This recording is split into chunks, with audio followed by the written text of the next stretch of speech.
Il a confirmé cette information-là.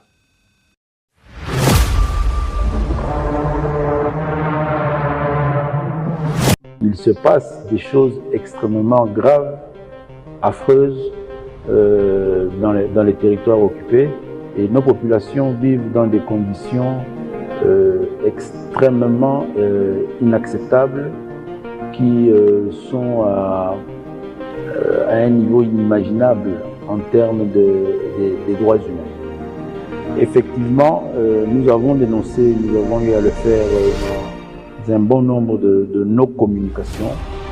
Le Rwanda est en train de mettre en œuvre une politique de transplantation dans les territoires occupés, la transplantation de populations étrangères dans les contrées, principalement du Nord Kivu, dans les territoires de Rutshuru et de Masisi, où ils y amènent des populations et ils les installent dans les villages, les collines, les champs qui étaient jadis occupés par des populations congolaises qui ont dû fuir leur maison dû à l'insécurité. Ça, c'est une réalité que nous avons dénoncée. Et il y a dans ces entrefaites aussi cette réalité de certaines populations déjà identifiées comme des réfugiés identifiés par le HCR comme des réfugiés rwandais vivant en République démocratique du Congo depuis plusieurs années, qui ont pris l'initiative de vouloir retourner dans leur pays parce que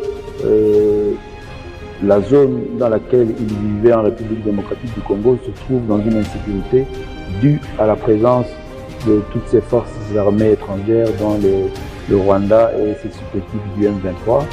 Et dans cette même logique-là, le Rwanda en profite pour transplanter dans le sens contraire des populations étrangères. Voilà. On doit prendre l'affaire au sérieux. Bino Batu qui soutenait là-bas. Et ça m'a belé la bino bazotia ba Rwandais. Kolobananga teke sentiment na yo antipathique contre le chef de l'État. Ok, ne ko sangana na banguna parce que yo zana problème. Ce qui n'est nini. Oko kufa mabe miso akofungwama. Je vais terminer par la question de Constant Moutamba. Il est où Constant Moutamba? Surtout bazui il baku malam. Ya kolanda biso na chaîne oyo ya bino de tata et de maman. Congolais de père et de mère. Bande kobalandi ndenge toujours ezalaka momesanu. Chaque Congolais azala na posa ayeba. Lolenge mboka na ye elali. Lolenge mboka na ye elamuki etouti wapi tozali wapi etozali kokende wapi. Bande kobalandi, je pense que les autres komekempe ko partager des sujets à l'ordre du jour. Na ye na moi lo mbangu pona ko solo na bino na minute muke. Na minute oyo ngai na bino to ko solo la.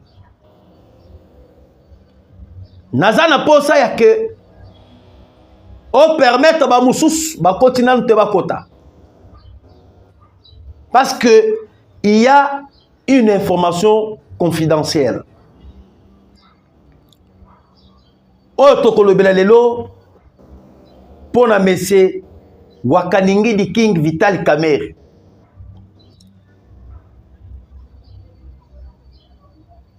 Bande konanga nazali koyebisa bino Monsieur Kamerhe a une mission. Kamerhe a une mission.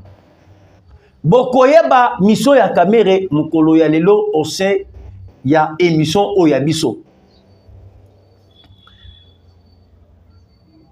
Nazali koyebisa bino bouti koyoka likambu ya Moutamba. Moutamba interpellé à la justice congolaise. Lelo ekomi likambu ya mwana mboka Jean-Pierre Mbemba. Biso toyebisi Kamerhe. Kamerhe na dossier oyo obandi pe lisusu ya mwana mboka Jean-Pierre Mbemba okofanda te na kati Assemblée nationale. Il y a un complot. Na minute oyo ndenge tozali koyebisa bino boyokaki mwana mboka Jean-Pierre Mbemba akendaki ko dévoiler le plan ya assassinat ya président Tshisekedi. Complot ya Katumbi, ya Kabila, na batu ya Senko. Oyo tozali kobenga les hommes politiciens en sultan. Basalaki complot ya ko éliminer le président Félix. Et si quoi mwana mboka ke ko dévoiler mwana mboka Jean-Pierre Mbemba a dévoilé plan nyonso wana na Top Congo. Après avoir ko dévoilé, Nayoki Kamere a telemi akomolo bapoete. Il faut abengisa Jean-Pierre Mbemba aya na kati ya Assemblée nationale aya ko justifier à travers ba propos alobaki ya coup d'état. Selon M. Vital Kamere, azali kobengisa mwana mboka Jean-Pierre Mbemba na kati ya Assemblée nationale. Est-ce que maloba oyo Jean-Pierre Mbemba alobaki ezali maloba ya lukuta?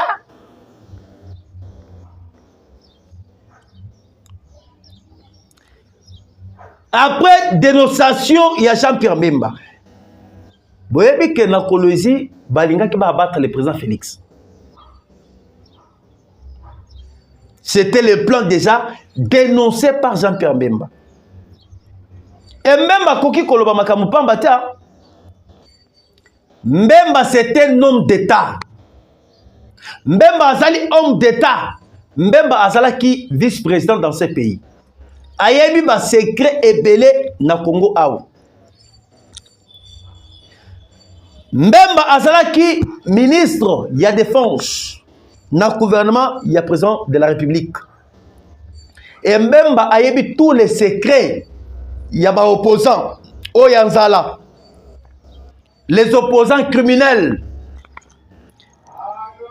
Jamais Mbemba akoki koloba makamu oyo ya lukuta te sans que azala na ba preuve. Mbemba azala ki na ba rapport nyon surtout lorsqu'il fut ministre de la Défense. Makamu ya kwa muntu. Bato ebele Mbemba akanga bango babandaki kotanga kombo ya M. Joseph Kabila.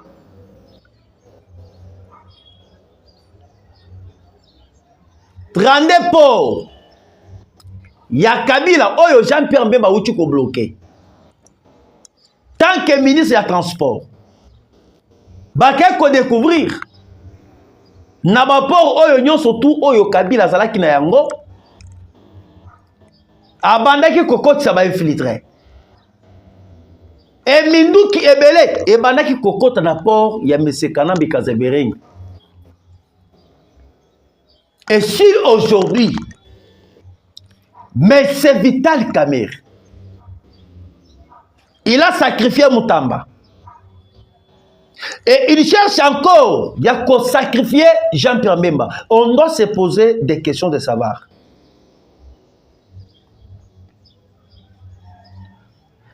Pour Nanini, à chaque fois et à tout moment, ceux qui vont s'attaquer na Katumbi, na Kabila, Kamere abengsaka bango toujours au sein de l'Assemblée nationale. Ezala ba communicateur, oyo bazali ko défendre le président Félix.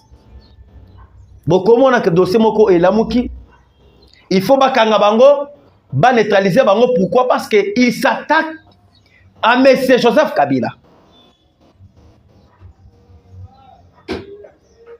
Et au sein du gouvernement, au sein de l'union sacrée de la nation, tout celui qui s'attaque à M. Joseph Kabila, il faut que Kamere a conseillé.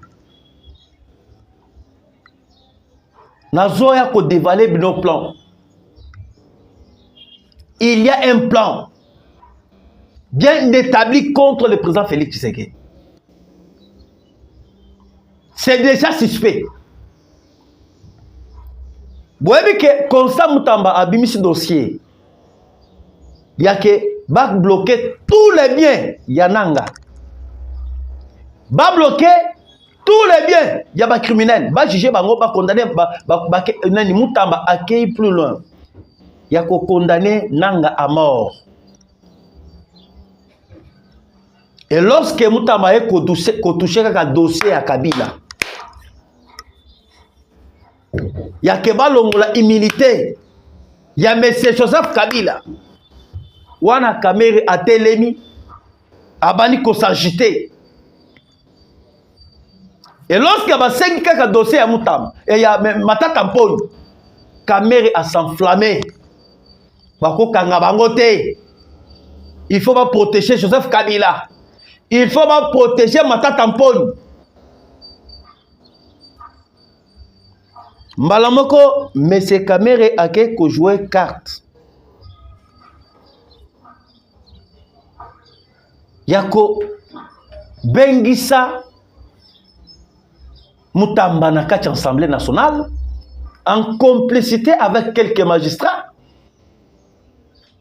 en complicité avec les procureurs, tandis que lorsque j'ai ici un peu ya kolandela makambo ya Mutamba est innocent. Je dis clairement que Mutamba azali innocent. Mutamba c'est un politique qui basali ya keba écarté auprès du président Tshisekedi. Nazali Koya n'a qu'à expliquer pourquoi le plan est tendu encore une fois de plus contre Jean-Pierre Bemba. Bandeko Nazali Koya Bisabino, le Kambouya Mutamba va jouer avec le directeur de cabinet. Il y a le procureur général de la Cour de cassation. Le procureur général de la Cour de cassation en soi, Ayebi est le côté. N'engue Makamouane et Bitama. J'ai des regrets, soi-disant, communicateur Moussous, Oyo Yanzala, Oyo Basali mal intentionné, excusez-moi pour ce terme, Bakay plus loin, il y a comment on s'attaquer dans Mutamba. Mais Basali Kobo sana que Mutamba Azali Mutu Oyo utilisé par Tshisekedi.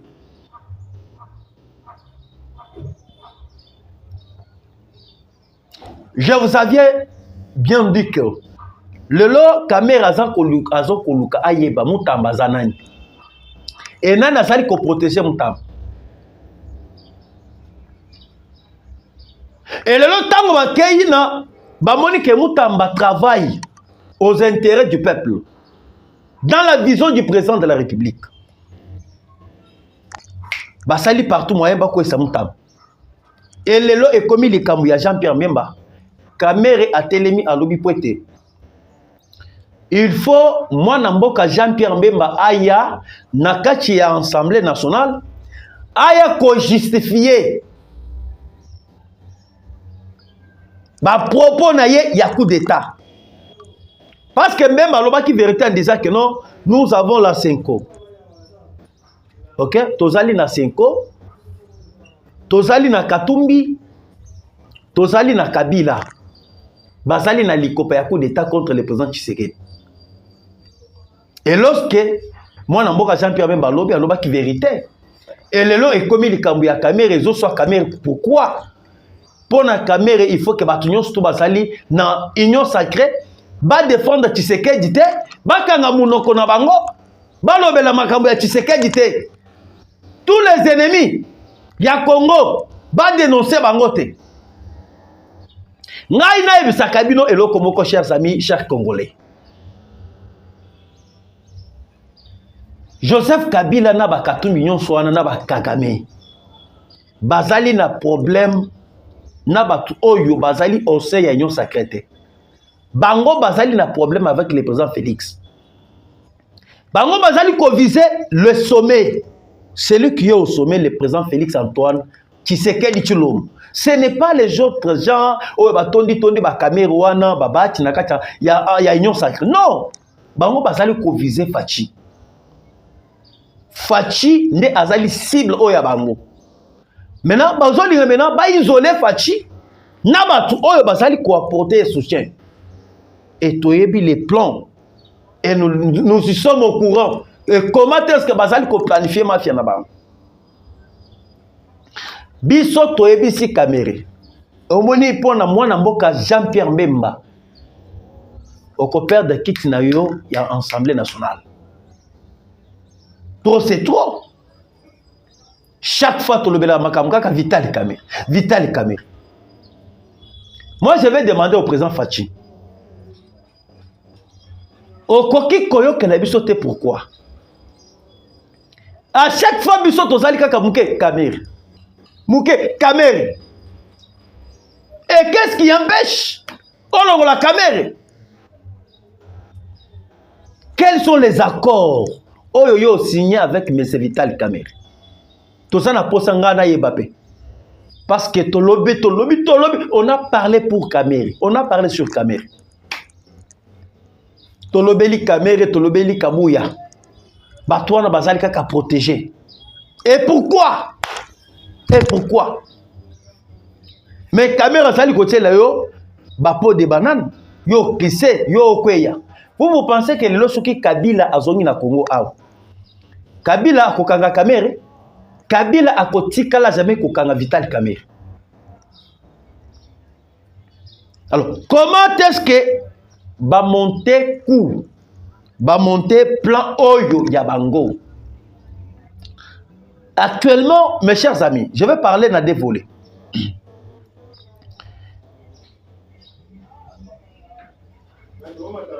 Volet institutionnel, na volet électoral. Na premier volet, bande kobalandi, que na volet institutionnel. Na minute oyo, batunyon surtout, bayebi déjà que objectif 2028. Kamerhe s'est fixé pour la 2028. De l'autre côté, le président Félix Tshisekedi n'a pression ya peuple. Peuple a zo kolingate Fachi a cédé. Katumbi, Kabila, leur candidat en 2028, c'est M. Vital Kamerhe. Candidat Oyo, Kabila na Katumbi va soutenir en 2028 ezali Kamerhe. Pourquoi? Parce que ceux qui lelo Kamerhe aleki bakozonga na Congo. Makamu ya négociation ekozonga. Et en plus, le roi ne sera pas en difficulté. Bon, là, je vais dévoiler le plan Oyo Kamerhe maintenant à concevoir. Ensemble avec ses frères, Kabila, Katumbi et Kagame. De cette façon, Oyo Bango va sali planning na bango. Et bah, il y a déjà que Fachi 2028, lorsque va causer la pression et l'élection, Kagame a causé toujours au pouvoir. Maintenant, pour y arriver en 2028, Bola Nangaï très bien. Parce que on est assez marre. C'est Kamerhe, fille du directeur de cabinet dans la présidence. Combien de conseillers Bakoufa? Et le lot Kamerhe a commis dans l'Assemblée nationale. Kamerhe s'est fait comme un vice-président. C'est comme si dans ces pays nous n'avons pas un président. C'est ce que Kamerhe fait voir aux autres. Maintenant, le plan Oyo, Kamerhe est bâti en place avec l'Union européenne. Naba Ndekonae. Kamerhe bazoko jouer carte. Yaku étouffé plusieurs leaders. Oyo bazali pembeni ya président Félix Tshisekedi. Pourquoi? En 2027, toujours qu'il y a un gouvernement de cohésion nationale. Maintenant, lorsque tu as un gouvernement de cohésion nationale, objectif, il y a M. Vital Kamerhe. Il y a neutraliser Batu Oyo Bazali comme ça la force. Il y a président de la République. Toute personne au sein du gouvernement qui défend le président Tshisekedi, il faut que ba écarté. Lokola Mutamba. Mutamba Zali, ministre de la justice. et Moutamba est dans la vision du président de la République. Ndenge Moutamba azali dans la vision du président de la République, il faut maintenant étouffer Moutamba. Moutamba azala écarté en dehors du gouvernement, et la cohésion nationale. Et lorsque Moutamba kozala écarté, bakoluka maintenant un ministre, il y a justice oyo kozala manipulable, oyo akozala na obédience oyo bango. Ndenge basali Constant Moutamba, ndenge basali kosala aussi contre mwana mboka Jean-Pierre Mbemba. Comme Mbemba bimisi manzaka, Mbemba s'est fait maintenant un fasciste. Mbemba misali lokola fasciste ya makila. Mbemba était qu'à la fachi. Ndenge maintenant Mbemba était qu'à la fachi. Quoi faire? Il faut maintenant étouffer Mbemba, écarter Mbemba sous la liste. De quelle façon? Bengsaye na kati Assemblée nationale, tant que ministre ya transport, tunaye pourquoi yo lobby makambo etali ya coup d'état. Là que ça va bref. Ndenge Senko bazalaki en complicité. Ya kosala coup d'état contre Tshisekedi. Là que ça va bref. Ndenge Kabila, ndenge Katumbi bazalaki en complicité ya kosala Tshisekedi coup d'état. Wana mena ba ko écarter même pe. Et lorsque va ko écarter même Tshisekedi va se retrouver na ba kabiliste na ba kabiliste. 2028 dialogue Salemi ba Kabila bazongi, Katumbi azongi, ba coincé maintenant Fachi na gouvernement bango na bango. Ba entourer le président Tshisekedi bango na bango. Makambo na sali koloba c'est très important. Il faut que ba conseiller oyo bazali na présidence. Oyo bazali censé à kosala musala oyo. Ba sala yango. Moi je suis le communicateur de la République. Musala nangai ezali ya ko défendre peuple. Mon travail c'est parler pour le peuple congolais. Je ne suis pas là pour un petit camé. Hein? Un marionnette européen aya koko sangai na moi avec moyennant quelque chose na procéder kate ngai nazali pona kolobela peuple et je regrette pourquoi tomoni batu ya Manzantom otobengi Senko batu ya Nzambala bakei awa bake na kati ya Rwanda, bake na kati ya Uganda, bake na Kenya. Pona kokende kolobela makambo etali négociation. Dialogue avec le gouvernement congolais. Caméra silence à radio. Ba évoquer plan na bango ya pacte pour le social. Tomona ta mukolo moko te caméra abengsi bango na kati ya Assemblée nationale. Ça c'est jouer avec le peuple. Ça, c'est jouer avec le peuple congolais. Ce sont les oiseaux de même plumage. Oyebi ke na musala ya Senko, Kagame apesa kimbongo. William Ruto apesa kimbongo. En tout cas, baya wana balaki bien. Balaki bien. Omoni Manzantom na bango wana ezali ya kimuibi. Balaki bien vraiment. Mais lelo, j'ai quand même ce que nous appelons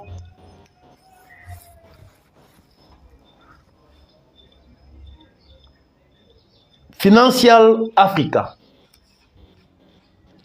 Financial Africa, ezali en fait, ONG moko diaba africain. Oyo et dévala kapé ba plan machiavélique oyo zali ko dévaler pe ba complot d'Afrique. Financial Africa et ko dévaler. Ba dévaler comment est-ce que les Kenya, Uganda, Rwanda bazali copier minerai ya République démocratique du Congo. Or, ils ont cité le Soudan, le Kenya, le Soudan et la RDC. Bazali copier minéraux au Yabango.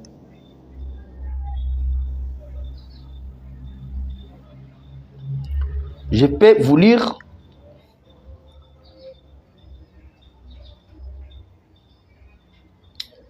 le Kenya, le Rwanda et l'Ouganda cités dans une affaire de contrebande d'or en provenance de la RDC et du Soudan.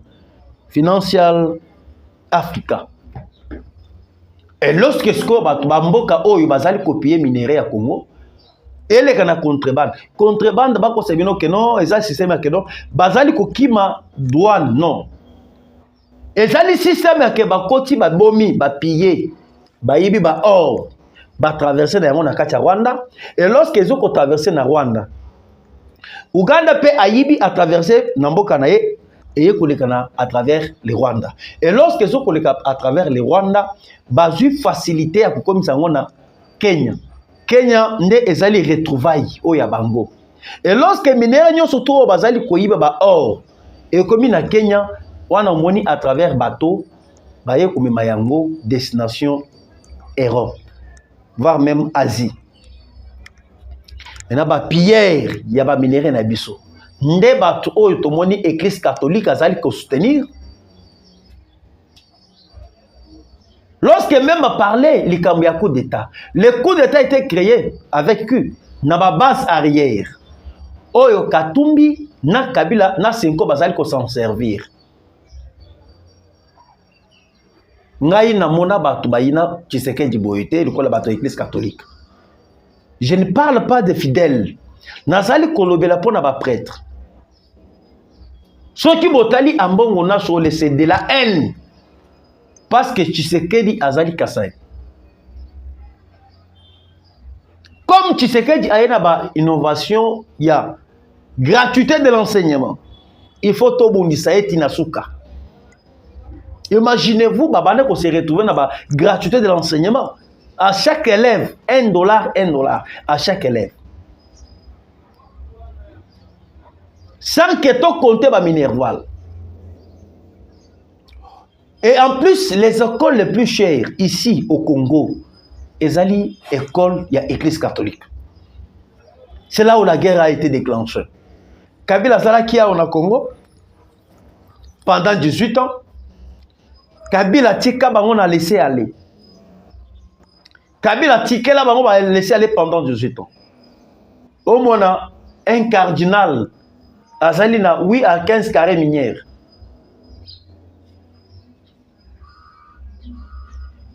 Ba école oya bango nyonso ya église catholique parce que ba église catholique bokanga yango ba école na bango nyonso wana ezalaka ya l'état ezalaka ya église catholique te ezalaka ya l'état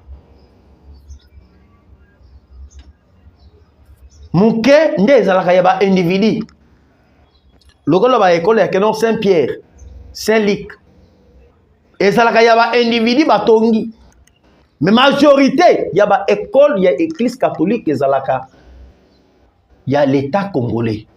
Batonga yango depuis l'époque de Mobutu. Vous avez suivi comment est-ce que Jean-Pierre Bemba a dévoilé dernièrement. Bambongo ba pesa ki ba millions na ba millions. Il y a tous les diocèses, batonga ba diocèses. Il y a ba église catholique.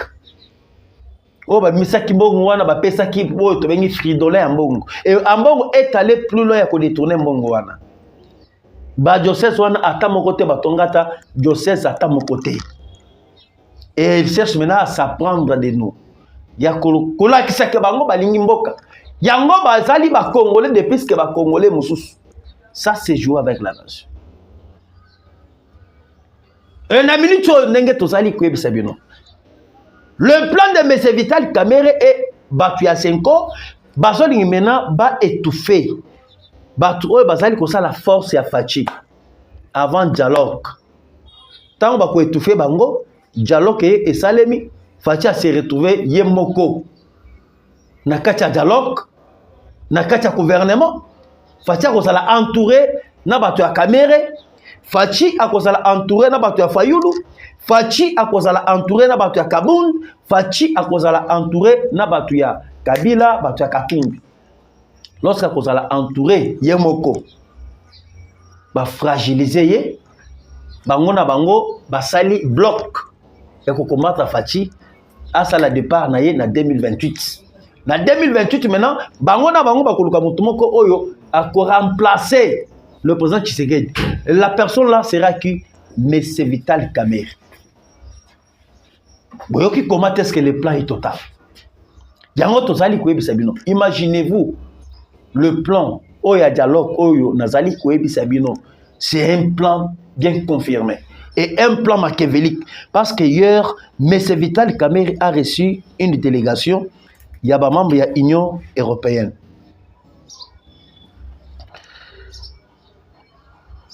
M. Wakaningi Kingi Vital Kamerhe.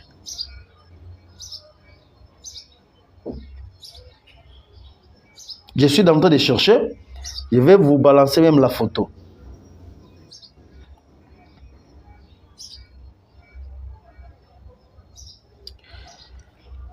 Mais ce Vital Kamerhe a reçu Fabrice Basile, chargé de l'affaire à l'intérim de la délégation de l'Union européenne pour échanger autour du processus de paix en cours.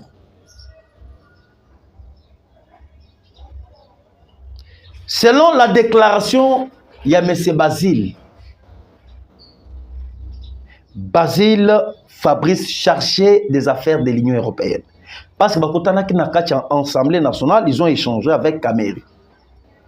Selon sa déclaration à lobby, l'Union européenne manifeste intérêt croissant pour les initiatives de paix en RDC. Selon les intérêts croissants de l'Union européenne, c'est quoi? Les dialogues. Les dialogues prennent Nanga, Kabila et Katumbi tout autour de la table. Mais mon tour a mis projet Wana, c'est Vital Kamerhe. Il y a un boyoka qui dernièrement, lorsque Fachi est allé signer, lorsque Fachi et Azal n'a pas pour parler avec les États-Unis pour signer les accords de Dieu avec les États-Unis, Kamerhe a insisté à l'obé que Makambia accord Wana et Kolekate n'a qu'à l'Assemblée nationale. Makambia accord Wana avant que elle ait qu'à l'Assemblée nationale, il faut que Kamerhe a informé tant que président de l'Assemblée nationale. Tandis que Nadji Wana, oh, le biso to sali ko ebisa bino.